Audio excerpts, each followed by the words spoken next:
当今圣上年少，虽然早已亲政，可朝政依然把持在辅政大臣鳌拜的手中。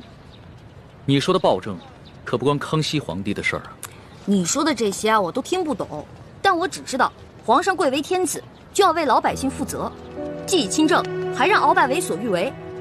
我看啊，他不是暴君，那也是个昏君。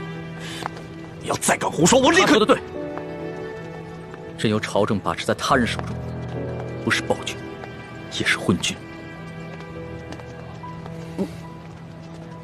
瞧他那把扇子很是难滚，我还是不要招惹这种人为妙。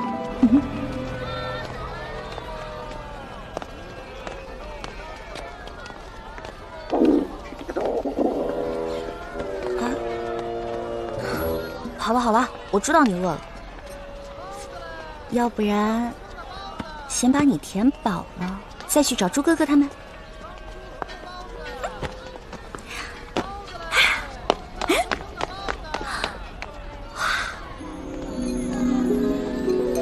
这难道就是刚才那位富家少爷说的京城第一酒楼？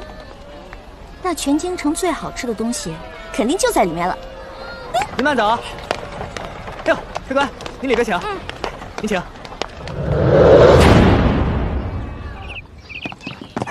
客官。来，客官，您坐这儿。我要坐那儿。哎，我要看着京城最好的风景。就这样。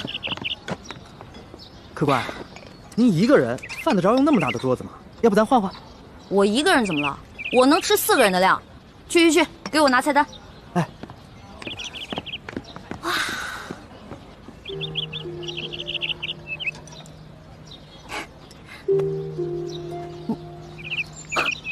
好巧，又见面了。原来是你啊！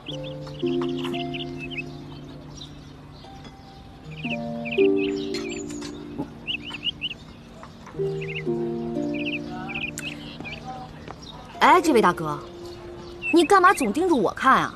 我脸上长花了。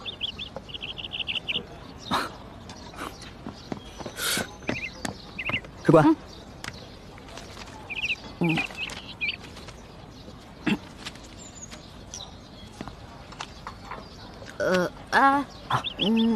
他桌子上的菜给我来一模一样的。客官，那桌还有客人没来，您点那么多，一个人吃得完吗？哎，你管那么多干嘛呀？我让你去给我做，你就赶紧做。哎，等一下，再给我来一壶好酒，我要你们酒楼里最好的酒。好嘞。去吧。哎呀，京城的鸟啊，走你！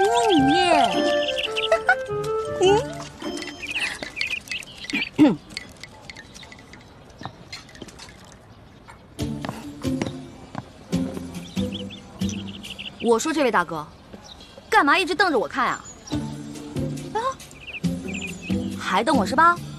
行，今天你瞪我，那我就瞪你，看谁瞪得过谁。